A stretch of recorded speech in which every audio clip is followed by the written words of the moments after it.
Hey guys, Jonah here, back with a beer review, and I'm doing the first of the Vibrant Forest birthday box reviews. And I looked on their website because I was trying to find some details about this beer. Um, and this is the one we're looking at today, Pupa, Juicy Pale Ale, it says. Vibrant Forest. They've all got this kind of tree kind of logo on. And yeah, I've got a new prescription, so I'm going to have to use my glasses a little bit. 4.5%. Oops, if it zooms in on that bad boy, which I hope it does. There we go. Juicy Pale Ale. Might even say that. So it says Pupa is built to sit somewhere between West Coast and East Coast styles of American IPA. We shall see. We shall see.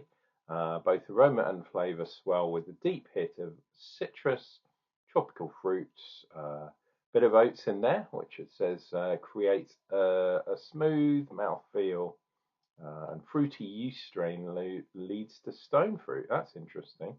What else have we got in there? Barley, wheat as well. Yeah, so yeah, interesting. I like the way that they say, oh, take those off. I like the way that they say it's in between West Coast and East Coast IPA. When they say that, what they mean is it's kind of a more modern style IPA. I guarantee this is not a West Coast. We shall see, Debbie. We shall see.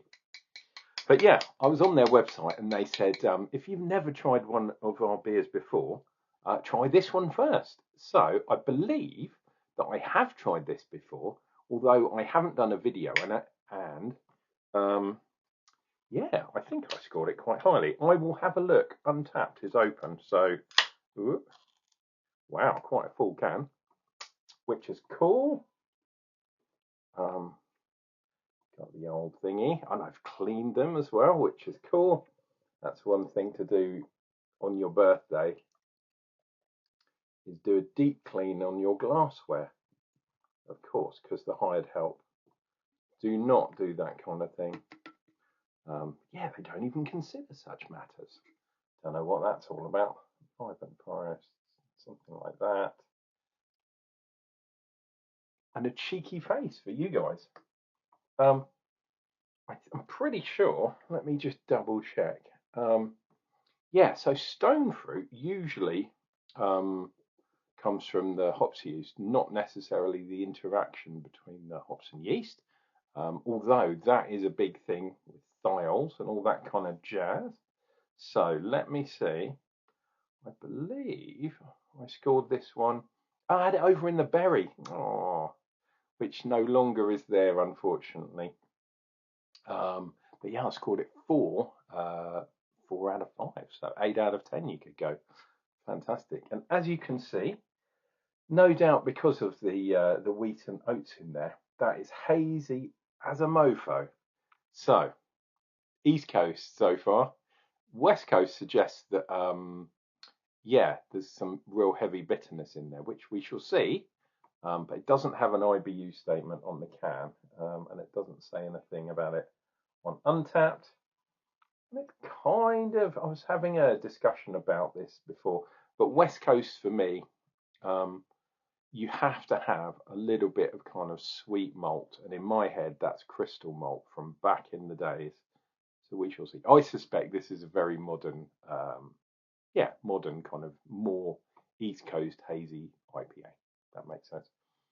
Sorry, hazy pale because it's only 4.5. Yeah. Cheers.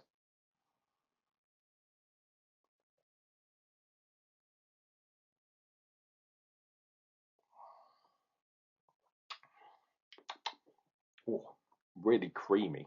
The mouthfeel is the first thing that kind of hits me. Yeah, tropical fruits. I'm gonna say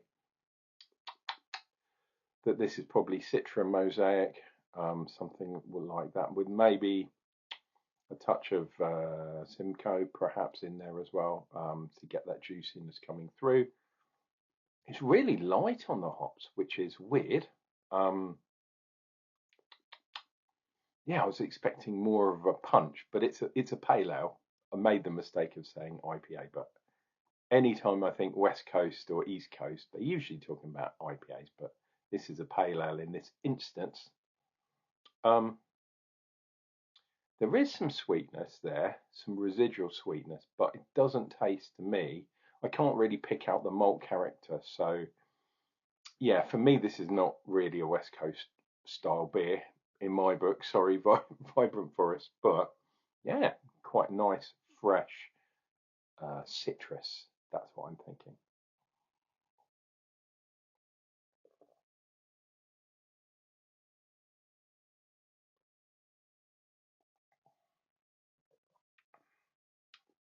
As you're drinking it, there's quite a lot of kind of carbonation and got some quite nice lacing on the glass, which is good.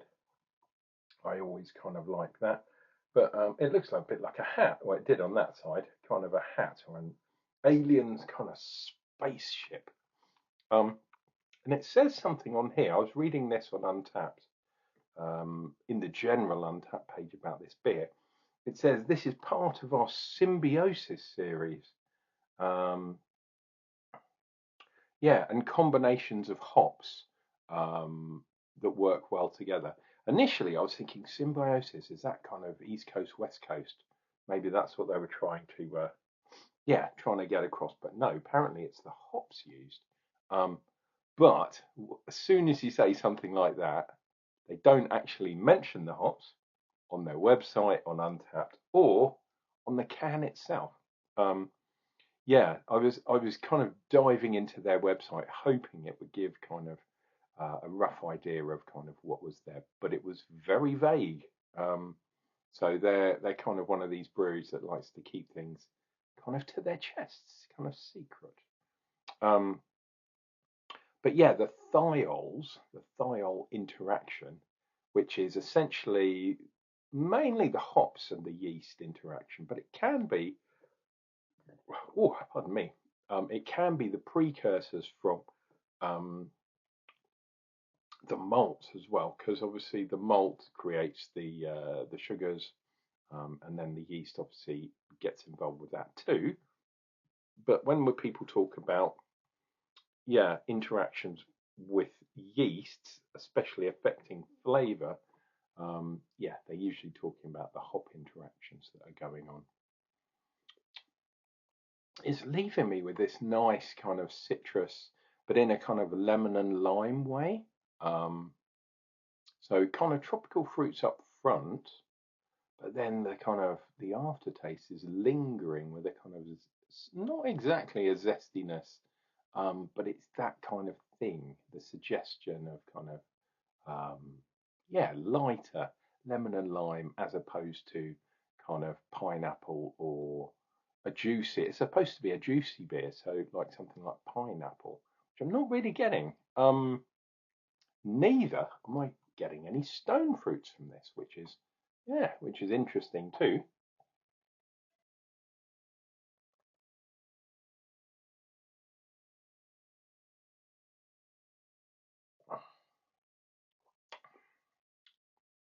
Yeah, so this is like a creaminess. Although it's reasonably thick, you can still see the colour there. It's quite light. Um, it's not a dark, chewy, milkshakey type beer. Although it's hazy, it's got that quite light zestiness there, which is really interesting. Um, but I was expecting more hops, kind of a more hop punch. Anytime someone mentions the West Coast, I'm immediately thinking hops. And there are hops in here, obviously, because it's a beer, but it's not superbly packed full of hops. But really fresh, really light. Um, got this delivered under a week ago, so it's still really fresh. The next one I'm going to have tomorrow in the fridge already. Um, but yeah, really nice place to start. Would I give it four again? I don't know. Maybe I'd knock a little mark off. I think so. Maybe 375 something. It is a good beer, but I just wanted a little bit more oomph. That makes sense.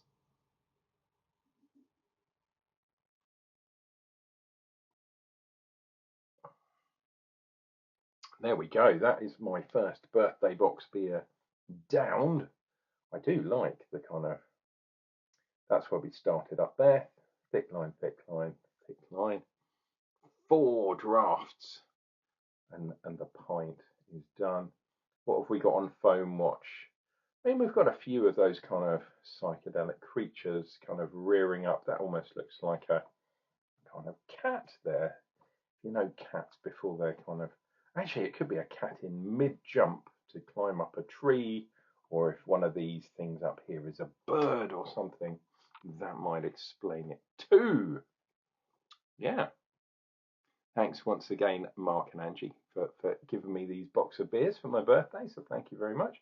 That is the Vibrant Forest Pupa Juicy Pale Ale.